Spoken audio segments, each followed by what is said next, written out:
आज स्टोरी भारत की एक ऐसी सिंगर की जिसको खाने में जहर दिया गया। 1983 में फिल्म मासूम रिलीज हुई थी और इस फिल्म का ये गीत तो आप सब ने ज़रूर सुना होगा, दो नैना और एक कहानी।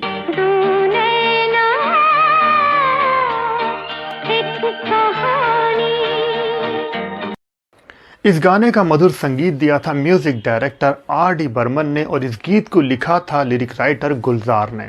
इस गाने को गाया था अपनी मधुर आवाज़ से आरती मुखोपाध्याय यानी कि आरती मुखर्जी ने।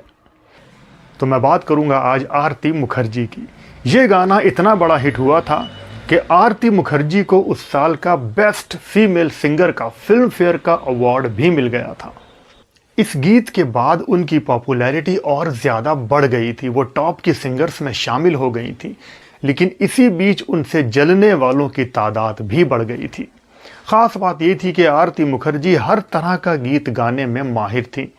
उन्होंने गीत संगीत की शिक्षा ली थी और बंगाली में भी उन्होंने बहुत अच्छे हिट गीत गाए थे। आरती मुखर्जी की कामयाबी से कुछ लोगों को ऐसा लगा कि उनका फ्यूचर खतरे में है और तब किसी ने आरती मुखर्जी को खाने में जहर दे दिया था। खुद आरती मुखर्जी ने बताया था कि उनको ये तो ठीक से याद नहीं कि उनके खाने में किसने जहर मिलाया था, लेकिन एक दिन जब वो सुबह सुबह उठी तो वो बड़ा ही असहज महसूस कर रही थी। उनके पैरों में बहुत ज़्यादा दर्द था और पैरों में सूजन स्वेलिंग आ गई थी। उनके पेट में भी बहुत दर्द हो रहा था। तकलीफ़ इतनी थी कि वो हिल भी नहीं पा रही थी। उनके पैर एकदम जैसे जम से गए थे। किसी तरह से वो डॉक्टर के पास पहुंची और तब डॉक्टर्स ने उनका ट्रीटमेंट शुरू किया।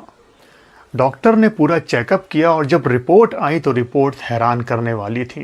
डॉक्टर ने बताया कि आपको किसी ने खाने में जहर दिया है। ये बात बड़ी ही चौंकाने वाली थी आरती मुखर्जी के लिए कि कौन उनका दुश्मन पैदा हो गया।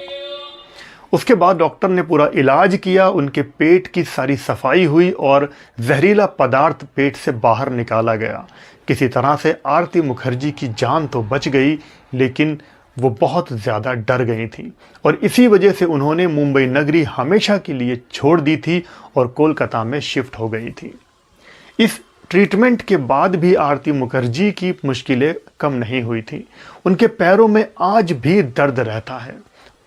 वो कहती हैं कि आज भी जब भी कभी वो लगातार बैठकर कुछ रियाज करती हैं तो उनके पैरों का दर्द और ज़्यादा बढ़ने लगता है। आज वो 81 साल की हो चुकी हैं, लेकिन उनके पैरों में दर्द आज भी रहता है।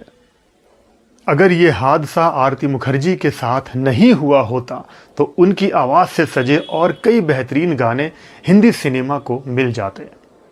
आरती मुखर्जी का जन्म हुआ था 18 जुलाई साल 1943 को एक बंगाली परिवार में।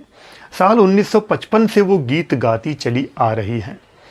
उनके करियर का पहला हिंदी सॉन्ग आया साल 1958 में रिलीज़ हुई फिल्म सहारा में।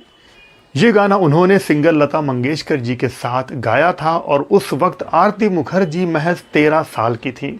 गाने के बोल थे बिल्ली बजाए बाजा, बिल्ली बजाए बाजा, गाए चुहियों का राजा, मैं भी हूँ गुस्से वाला, कर दूं गड़बड़ घोटाला।